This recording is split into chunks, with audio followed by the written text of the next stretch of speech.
Good morning. For today's service, when in need, who do I call? Some would say, well, call on your mom. My reply is, she's in spirit. Well, call on your dad. My reply is, he's in spirit. Well, call on your brothers. You had many. 3 are in spirit. Well, call on your sister. My sister was in spirit. Sometimes, the older you are, the less choices you have. Or do you? First, you have to identify your needs. Write them down. Why? Because sometimes it could be one thing, but after looking closely, it's absolutely something else. Needs could be emotional, and that could cause physical disorder. A friend introduced me to EFT. And why is this important? Well, it helps to identify where the pain is. One would say, well, I know where my pain is, but do you really? During the tapping process, a recipient focuses on the pain and in their body, their mind, and spirit. During this process, the recipient can relieve their own pain. And once the pain is relieved, the next step is to relieve the cause of the pain. Yes, the source of that pain. Going back to the place and time where the disease that they took on. Yes, we take on diseases, and why? Guilt, despair, anger, emotional distress. By asking Spirit to go back to where and in that time that all of this disease that you took on happened, you can regain perfect health.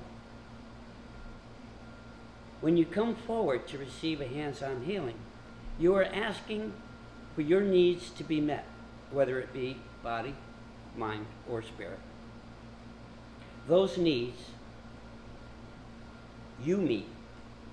You meet those needs through the power of intent. And for asking Spirit to come and help heal you, they cannot do that unless you ask.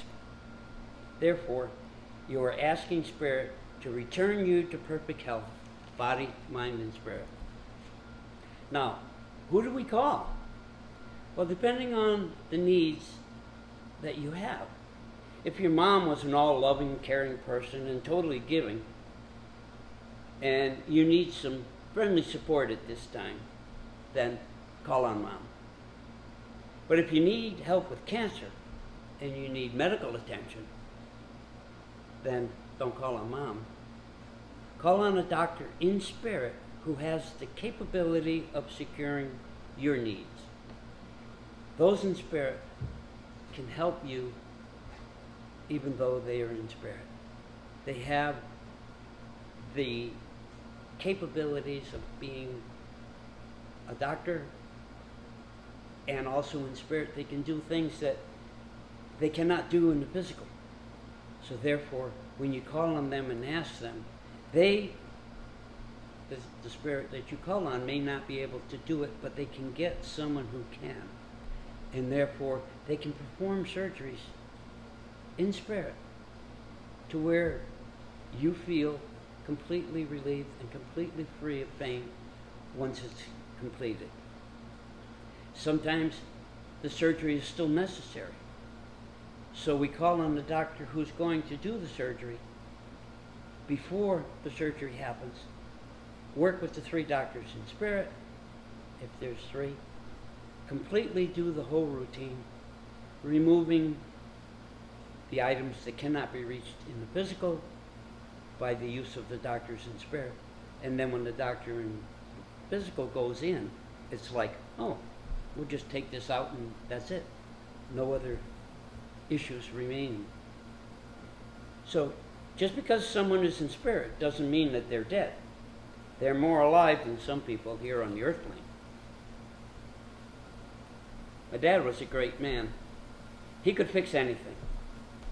We would have conversations on many subjects. And usually, it never failed. The next day, someone would say, hey, especially at work, I need your help. Well, Paul Benny would come in, he was the head engineer, he would say, I have an issue. I said, so that means I have an issue? He said, no, we have an issue. I said, okay, what's the problem? He said, I have a little bearing, and it's inside of a housing, and it failed. I need to get the bearing out, and I don't need it destroyed. Ironically, this evening before, my dad and I talked about removing the same set items by using wax and a pin that fit in the hole, and you push on it, and the hydraulics it out, and the whole thing came out in a matter of a few minutes. So 30 minutes later, I call the engineer back, and I said, hey, your bearing's out, and it's okay. So we get help on things we need before we even need them. But we don't know this in a lot of cases.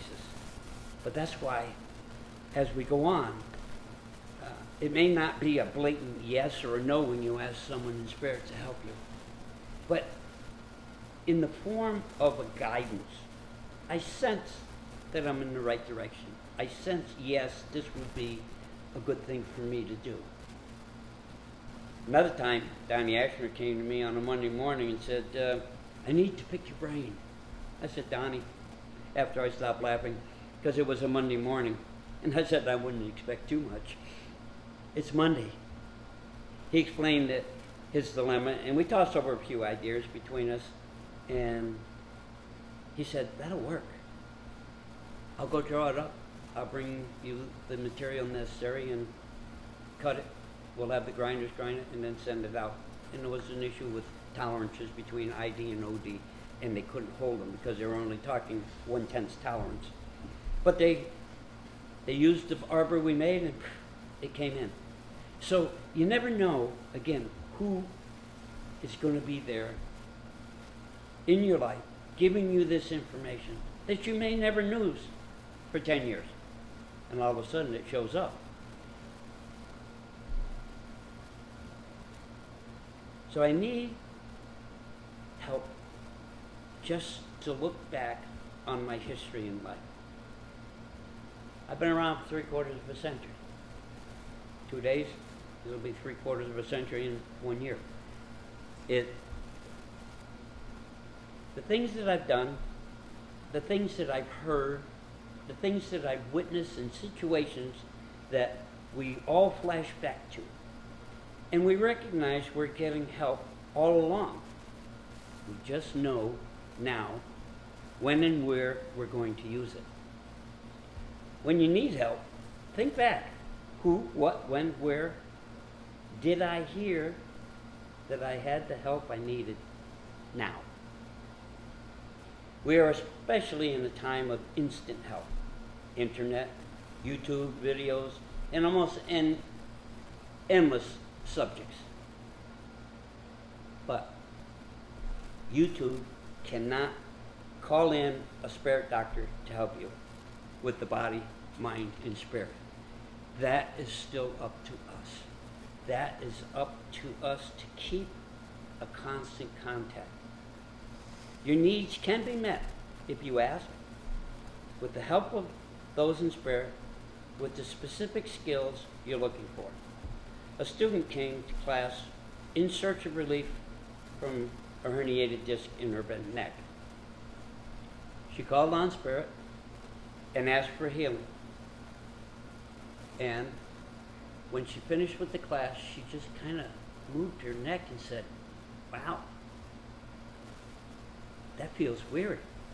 I said, what's that? She says, no pain. She returned the following week and said, good so far, as if she was waiting for the proverbial shoe to drop and go back to the pain that she was witnessing all the time. I told her intent is very powerful. It's a powerful tool, and coupled with spirit, wonders can happen. But you have to ask. And when it's all said and done, don't forget to say thank you. So begin living as a spiritual healer. When you see an ambulance go by, with all the lights flashing, send them a healing. Well, you said, Frank, you have to have them ask for help in order to have healing. Well, they already asked for help. They called 911, and they're on their way to the hospital, hopefully. So send them a spirit healing. And it didn't cost you anything, just a moment of time. And remember the old cliche, all good things in life are free. If we all take a moment to help another, even with a spiritual gesture, the world will be a better place. And I want to thank all of you for being here and being in my world and letting me listen to all of you and all of the spirits that is around.